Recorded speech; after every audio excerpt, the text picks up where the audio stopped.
CMR ఇప్పుడు మరింత వైభవంగా విశాలంగా మన ఉప్పల్లో గ్రాండ్ రీఓపెనింగ్ 28 మార్చ్. నమస్తే, welcome to Suman TV news. నేను మీ సాయి. పిఠాపురం నియోజకవర్గంలో ఈసారి పవన్ కళ్యాణ్ పోటీ చేస్తున్నారు. అయితే పవన్ కళ్యాణ్ గెలుపోటములకు సంబంధించినటువంటి చర్చ కొనసాగుతున్న సందర్భంలో తాజాగా పవన్ కళ్యాణ్కి పిఠాపురంలో 1,00,000 మెజారిటీ సాధ్యమవుతుందా? ఒకవైపు వైసీపీ తీవ్రంగా అక్కడ ప్రణాళికలు రచిస్తూ పవన్ కళ్యాణ్ని ఓడించడానికి అన్ని రకాల వ్యూహాలను అనుసరిస్తుంటే, మరొక వైపు పవన్ కళ్యాణ్ గెలిపించడానికి అక్కడ జన సైనికులు కానీ ప్రజలు కానీ సిద్ధంగా ఉన్నారంటూ 1,00,000 మెజారిటీ ఖచ్చితంగా సాధ్యమంటూ కూడా ఒక చర్చ కొనసాగుతుంది. సో దీనికి సంబంధించి మాట్లాడదాం. నిజంగానే 1,00,000 సాధ్యమవుతుందా? అక్కడ పిఠాపురంలో పవన్ కళ్యాణ్ గెలుస్తారా లేదా అనేటువంటి అంశానికి సంబంధించి పూర్తి వివరాలు Suman TV news chief editor Keshav గారు అందిస్తారు. సార్ నమస్తే. నమస్తే సార్, పిఠాపురంలో 1,00,000 నిజంగానే పవన్ కళ్యాణ్కి సాధ్యపడుతుందా? 1,00,000 మెజారిటీ ఫస్ట్ ఆఫ్ అసలు వైసీపీ నుంచి ఎదుర్కొన్నటువంటి వ్యూహాలన్నింటిని ఎదుర్కొని గెలుపు సాధ్యమవుతుందా? ఎలా చూడొచ్చు అంటారు? ఫస్ట్ సింగిల్ వర్డ్ ఆన్సర్ చెప్పాలంటే 1,00,000 మెజారిటీ సాధ్యమే. ఏ పార్టీకైనా సాధ్యమే. ఇప్పుడు పవన్ కళ్యాణ్కి ఉన్నటువంటి ఇమేజ్ ఫాలోయింగ్ రీత్యా చూస్తే కష్టమైనటువంటి ప్రక్రియ అయితే కాదు. కాకపోతే ఒక ప్రాపర్ ప్లాన్, యాక్షన్ ప్లాన్తో ముందుకెళ్లాల్సినటువంటి అవసరం ఉంది. ఏ పనికైనా కానీ ఒక కార్యాచరణ ప్రణాళిక, దాన్ని అనుసరించేటువంటి విధానం, అమలు చేసేటువంటి పద్ధతి, వీటిపైన కనుక సమగ్ర అవగాహన ఉంటే సాధించడం పెద్ద కష్టమేం కాదు. ఎందుకంటే ఇప్పుడు ఓవరాల్గా పిఠాపురం కాన్స్టిట్యున్సీలో 2,36,000 పైచిలకు ఓట్లు ఉన్నాయి. అంటే 2,36,602 ఓట్లు ఇప్పుడు లెక్క తేల్చినటువంటి ఓట్లు. గత ఎలక్షన్స్లో చూస్తే కనుక గత ఎలక్షన్స్ కంటే కూడా దాదాపు ఒక 20,000 కొత్త ఓటర్లు యాడ్ అయినటువంటి పరిస్థితి ఉంది. సో మొత్తం 100% ఓటింగ్ జరుగుద్దనే గ్యారంటీ కూడా మనం ఇవ్వలేం. అయితే అక్కడ ఎమోషన్ ఏ విధంగా రైజ్ అవుతుంది, అది ఇక్కడ చాలా ముఖ్యం. ఒకవేళ పవన్ కళ్యాణ్ని గెలిపించుకోవాలి అని అందరూ గనక ముందుకొస్తే ఓటింగ్ ఎక్కువ జరగవచ్చు. లేదా అవతల పక్షంలో ఉన్నటువంటి వైఎస్ఆర్సీపీ చేసినటువంటి క్యాంపెయిన్ ఫలితంగా పవన్ కళ్యాణ్ ఓడించాలి అని పట్టుదలతో ఎక్కువ శాతం ఓటింగ్ జరిగినా కానీ ఓటింగ్ పర్సంటేజ్ పెరగడానికి ఆస్కారం ఉంటుంది. సో ఇవి రెండూ జరిగినప్పుడు కనీసం 90 నుంచి 95% వరకు మనం ఓటింగ్ ఎక్స్పెక్ట్ చేయొచ్చు. అంటే 2,36,000 ఓట్లలో కనీసం 2,10,000 ఓట్లు పోలవడానికి అవకాశం చాలా వరకు ఎక్కువగా ఉంది. సో ఇక్కడ బలమైనటువంటి వ్యూహం అనుసరించడం ద్వారా పవన్ కళ్యాణ్ కనుక ముందడుగు వేస్తే 1,00,000 మెజారిటీ పెద్ద కష్టమైనటువంటి అంశం అయితే కాదు. ఎందుకంటే 1,00,000 మెజారిటీ సాధించినటువంటి అనుభవాలు గతంలో ఉన్నాయి. ఇప్పుడు తెలంగాణలో జరిగినటువంటి ఎలక్షన్స్లో 2018 ఎలక్షన్స్లో సిద్దిపేటలో హరీష్ రావు 1,20,000 దగ్గర మెజారిటీ సాధించినటువంటి పరిస్థితి ఉంది. సో ఇప్పుడు రీసెంట్గా 2023లో జరిగినటువంటి ఎలక్షన్స్లో కుత్బుల్లాపూర్ కాన్స్టిట్యున్సీలో 85,000 పైచిలకు ఓట్ల మెజారిటీతో అక్కడ బీఆర్ఎస్ అభ్యర్థి వివేకానంద గెలిచినటువంటి పరిస్థితి. ఇక్కడ ట్రయాంగిల్ పోటీ ఉంది. ఇంకా అక్కడ మూడు పక్షాల మధ్య పోటీ. సో అదే సిద్దిపేటలో మళ్ళీ హరీష్ రావు 82,000 ఓట్ల మెజారిటీతో ఈసారి గెలిచారు. సో అంటే ఇవన్నీ చూసినప్పుడు ఏంటంటే అది పెద్ద కష్టమైనటువంటి మెజారిటీ కాకపోవచ్చు అనేటువంటి అభిప్రాయం ఉంది. కాబట్టి జనసేన పార్టీ, జనసేన అధినేత ఎలాంటి ప్రణాళికతో ముందుకెళ్తారనేది ఇక్కడ ఆసక్తి రేకెత్తించేటువంటి అంశంగా కనిపిస్తుంది. ఇంకొకటి, కాపు ఓట్లు కూడా చాలా ఎక్కువ కనిపిస్తున్నాయి. దగ్గర 90,000 ఓట్ల దాకా కూడా ఈ నియోజకవర్గంలో ఉన్నట్టున్నాయి. సో 1,00,000 మెజారిటీలో వీళ్ళ పాత్ర అతి కీలకంగా ఉన్నట్టు కనపడుతుంది. సో పవన్ కళ్యాణ్ ఈసారి కాపు ఓట్లన్నింటినీ కూడా తన వైపు తిప్పుకునేటువంటి దాంట్లో సద్వినియోగం అవుతారా? అంటే ఇక్కడ 2 వెర్షన్స్ ఉన్నాయి. ఎలక్షన్ జరిగేది కాపు సామాజిక వర్గానికి సంబంధించి లేదా కాపుల రిజర్వేషన్ల ఉద్యమానికి సంబంధించినటువంటి అంశం కాదు. ఆంధ్రప్రదేశ్ రాష్ట్ర శాసనసభకి ఎన్నికలు జరుగుతున్నాయి. సో అక్కడ ఒక అంచనా ప్రకారం 38% వరకు కాపు ఓటింగ్ ఉందని అంటున్నారు. కానీ కొన్ని లెక్కల ప్రకారం 32% ఓటింగ్ ఉంది అన్నారు. ఏది చూసినా కానీ నంబర్ ప్రకారం చూస్తే 93,000 పైచులకు ఓటింగ్, కాపుల ఓటింగ్, కన్సాలిడేటెడ్గా కాపుల ఓటింగ్ ఉన్నటువంటి పరిస్థితి ఉంది. సో మిగతా సామాజిక వర్గాల పరంగా చూస్తే కూడా శెట్టి బలిజ సామాజిక వర్గానికి ఒక 9% ఓటింగ్ ఉంది. అలానే ఎస్సీ ఎస్టీలకు ఒక 10-11% ఓటింగ్ ఉన్నటువంటి పరిస్థితి. క్షత్రియ సామాజిక వర్గానికి 3% మాత్రమే ఓటింగ్ ఉన్నటువంటి పరిస్థితి. సో వీళ్ళందరినీ ఏ విధంగా పబ్లిక్లో, ఇప్పుడు పవన్ కళ్యాణ్ ఒక 6 సూత్రాల ప్రణాళిక ఇది అనౌన్స్ చేశారు. పిఠాపురం నియోజకవర్గానికి సంబంధించినంతవరకు అది ఆరోగ్యప్రదాయనిగా మారుస్తాము, అలానే అభివృద్ధి చేస్తాము, టూరిజం డెవలప్మెంట్ చేస్తాము, మత్స్యకారులకు సంబంధించి జెట్టీల నిర్మాణం జరుగుతుంది. ఇటువంటివన్నీ కూడా ఆయన ఒక 6 అంశాలతో ఒక 6 పాయింట్ ప్లాన్ పిఠాపురం విషయంలో ఆయన ప్రకటించున్నారు. ఇంకోటి ఏంటంటే పిఠాపురం అనేది చారిత్రకంగా కూడా చాలా ప్రాధాన్యం ఉన్నటువంటి సంస్థానం ఒకప్పుడు.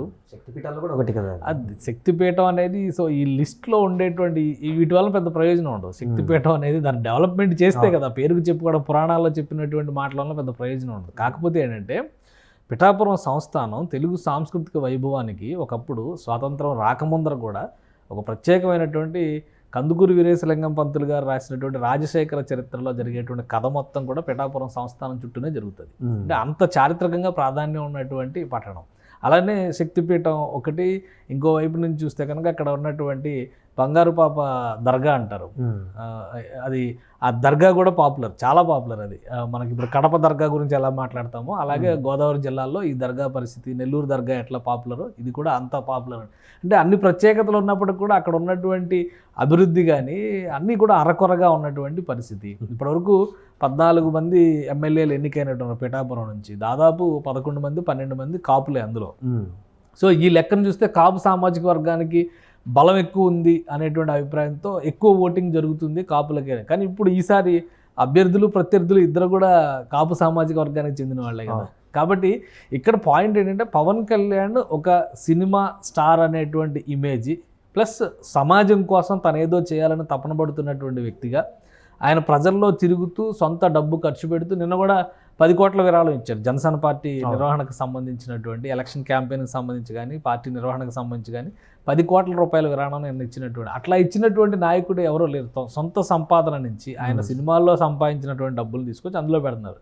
ఇండస్ట్రీలు పెట్టి కోట్ల రూపాయల లాభాలు గడిస్తున్న వాళ్ళు ఎవరు కూడా ప్రజాసేవ కోసం కానీ లేదా పార్టీ కోసం కానీ ఖర్చు పెడుతున్నటువంటి పరిస్థితి లేదు కదా. కాబట్టి ఇలాంటి సింపథెటిక్ ఫ్యాక్టర్స్ అన్నీ కూడా పవన్ కళ్యాణ్ చుట్టూ ఉన్నాయి. అలానే గత ఎన్నికల్లో 2 చోట్ల కూడా పవన్ కళ్యాణ్ని ఓడించడం కోసం ప్రత్యర్థులు చాలా కుట్రలు చేశారు అనేటువంటి అభిప్రాయం కూడా సామాజిక వర్గాల్లోనే కాదు సాధారణమైనటువంటి ప్రజల్లో సామాన్య ఓటర్లో కూడా ఉన్నటువంటి పరిస్థితి ఉంది. సో ఈ ఫ్యాక్టర్స్ అన్నీ కలిసి వచ్చి పవన్ కళ్యాణ్ మొదటి నుంచి కూడా ప్రభుత్వ వ్యతిరేక ఓటు ఆంధ్రప్రదేశ్లో జరుగుతున్నటువంటి విచ్ఛిన్నకర పాలన అనేటువంటి అంశం పైన పోరాటం చేస్తున్నటువంటి వ్యక్తిగా ప్రజల్లో గుర్తుపెట్టుకున్నటువంటి పరిస్థితి ఉంది.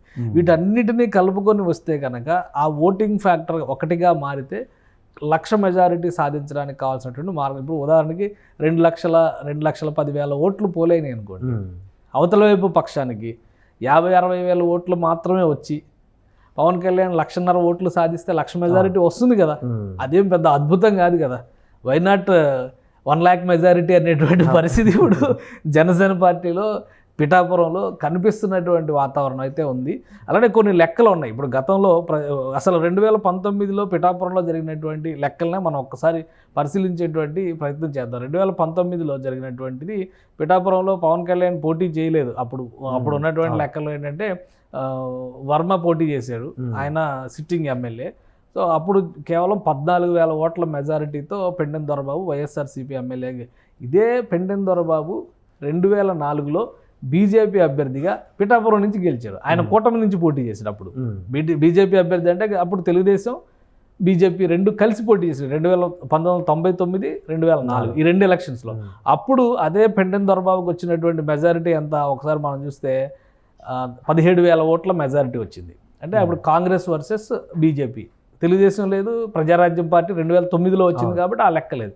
ప్రజారాజ్యం పార్టీ వచ్చిన తర్వాత 2009లో జరిగిన ఈక్వేషన్స్లో కేవలం మెజారిటీ 1,086 ఓట్లు మాత్రమే. వంగాగీత గెలిచింది కేవలం 1,000 ఓట్ల మెజారిటీతో మాత్రమే గెలిచింది.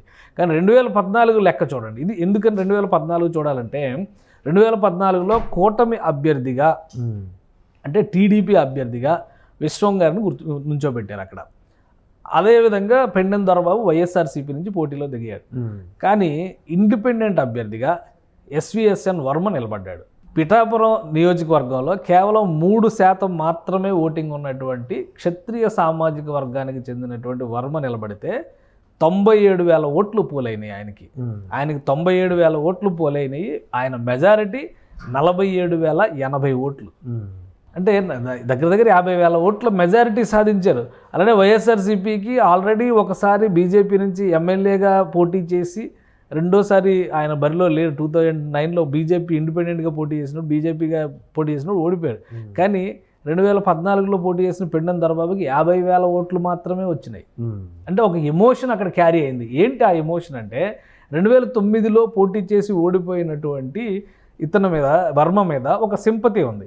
అదే సమయంలో 2012లో చంద్రబాబు నాయుడు పాదయాత్ర సందర్భంగా ఆ జిల్లాలో జరిగినటువంటి యాత్రలో పిఠాపురం నియోజకవర్గం మొత్తం ఇన్ఛార్జిగా ఇతనే వర్క్ చేశారు, వర్మనే పనిచేసినటువంటి పరిస్థితి ఉంది.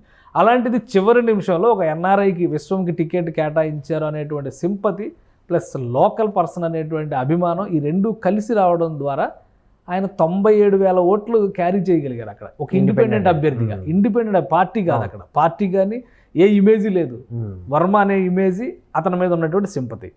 సో అది వర్మకి 2014లో సాధ్యమైనప్పుడు పవన్ కళ్యాణ్ 2024లో ఒక ఓటమి ఎదుర్కొన్నటువంటి వ్యక్తిగా 10 ఏళ్లుగా ప్రజాక్షేత్రాన్ని విడిచిపెట్టకుండా ఎన్ని విమర్శలు, ఎన్ని వ్యక్తిగత దాడులు, ఎన్ని రకాల అవమానాలు జరుగుతున్నా కానీ ప్రజలతోనే ఉంటానని ముందుకు వెళుతూ ప్రభుత్వ వ్యతిరేక ఓటును చీలబోనివ్వరు అనేటువంటి మాట 2 ఏళ్ల క్రితం ఇచ్చి ఆ మాట కోసం ఒక జాతీయ పార్టీని, ఒక బలమైన ప్రాంతీయ పార్టీని కలిపేందుకు కావాల్సినటువంటి ఇరుసుగా మారిన పవన్ కళ్యాణ్ ప్రాపర్ యాక్షన్ ప్లాన్తో కనుక ప్రజాక్షేత్రంలోకి వెళ్తే 1,00,000 మెజారిటీ కొట్టడం అనేది అసాధ్యమైన విషయం, ఎట్టి పరిస్థితిలో కాదని ఈ లెక్కలు చెబుతున్నాం. ఇది పిఠాపురానికి సంబంధించి ఆల్రెడీ కేస్ స్టడీస్ కొన్ని ఉన్నాయి కదా. 1,00,000 ఓట్లు సాధించినటువంటి చోట్ల సిద్దిపేట లాంటి చోట్ల కానీ, ఇప్పుడు కుత్బుల్లాపూర్లో 2023లో జరిగినటువంటి ఎలక్షన్స్ ఆ సినారీలో కానీ ముక్కోణపు పోరు ఉన్నా కానీ అభ్యర్థి బలమైనటువంటి వ్యక్తి కార్యాచరణ ద్వారా కనుక ముందుకు వెళితే ఆ ఓటింగ్ పర్సంటేజ్ సాధించడం అనేది సులువైనదే అనేటువంటి విషయం ఇక్కడ కూడా ప్రూవ్ అవుతుంది. కాబట్టి పిఠాపురంలో జనసేన పార్టీ యాక్షన్ ప్లాన్ ఎంత వేగంగా మొదలైతే అంత ఎక్కువ అడ్వాంటేజ్ ఉంటుంది. పిఠాపురంలో జనసేనని, పవన్ కళ్యాణ్ని కోలుకోలేని దెబ్బతీయడం ద్వారా, అంటే పవన్ కళ్యాణ్ని ఓడిస్తే కనుక జనసేన 20 సీట్లు గెలిచినా కానీ 0 అయినట్టే చెప్పొచ్చు అనేటువంటి ఆలోచనతో ఉంది. కాబట్టి అధికార పార్టీ మండలానికి ఒక ఇన్ఛార్జిని పెట్టింది, ప్రత్యేక సమన్వయకర్తలను పెట్టింది, ప్రత్యేక వ్యూహకర్తలను పెట్టింది. అదే పనిలో భాగంగా అవతల పార్టీలు అంటే జనసేనలో కానీ టీడీపీలో కానీ అసంతృప్తులు ఎవరెవరు ఉన్నారో వాళ్ళందరినీ కూడా మళ్ళీ ఒక పక్కకి చేర్చుకునేటువంటి ప్రయత్నం చేస్తుంది. ఇదంతా మరి మెజారిటీని తగ్గించే వ్యూహంలో భాగంగా జరుగుతుందా, లేదా తమను అవతల వ్యక్తిని ఓడించేటువంటి ప్రయత్నంలో భాగంగా జరుగుతుంది అనేది పిఠాపురం ఓటర్లు నిర్ణయిస్తారు. కానీ ఒకటి, జనసేన పార్టీ నుంచి ఒక సమన్వయ విభాగం అనేది పిఠాపురం పైన ఫోకస్ చేయాల్సినటువంటి అవసరం ఉంది. గతంలో జరిగినట్టుగా, అంటే భీమవరంలో జరిగినట్టుగా స్థానికుల మీదో లేదా ఒక ఇన్ఛార్జ్ మీదో బాధ్యతలు వదిలేసి పవన్ కళ్యాణ్ రాష్ట్ర వ్యాప్త పర్యటనలను తిరిగితే కనుక పిఠాపురంలో కూడా ఎదురు దెబ్బ తగలడానికి ప్రమాదం సిద్ధంగా ఉన్నట్టుగా మనం గమనించాలి. కాబట్టి ఆ రెండు అంశాలని దృష్టిలో పెట్టుకొని జనసేన పార్టీ ఒక పక్కా ప్రణాళికతో కనుక వెళితే పిఠాపురంలో 1,00,000 మెజారిటీ సాధ్యమయ్యేటువంటి అంశమే అని క్లియర్గా చెప్పొచ్చు. Right sir. సో మొత్తానికి ఇది పిఠాపురంలో పూర్తిగా పవన్ కళ్యాణ్కి 1,00,000 మెజారిటీ వచ్చేటువంటి అవకాశం ఉందనేటువంటి చర్చ కొనసాగుతున్నటువంటి సందర్భంలో కొంత ప్రణాళికాబద్ధంగా వెళ్తే, ఎందుకంటే ఇక్కడ ట్రయాంగిల్ పోటీ కూడా లేదు, రెండు వర్గాల మధ్య పోటీ కాబట్టి వచ్చేటువంటి అవకాశం కూడా లేకపోలేదంటూ కూడా చెప్తున్నారు. సో ఏదేమైనా కూడా 2,36,000 ఓటర్లు ఉన్నటువంటి ఈ నియోజకవర్గంలో ఏం జరుగుతుంది, ఎవరికి ఎంత పర్సంటేజ్ ఓట్లు వస్తాయనేది కూడా కాలమే నిర్ణయించాలి. సుమన్ టీవీలో మీ పర్సనల్ అండ్ బిజినెస్ ప్రమోషన్స్ కోసం కింది నెంబర్కి కాంటాక్ట్ చేయండి.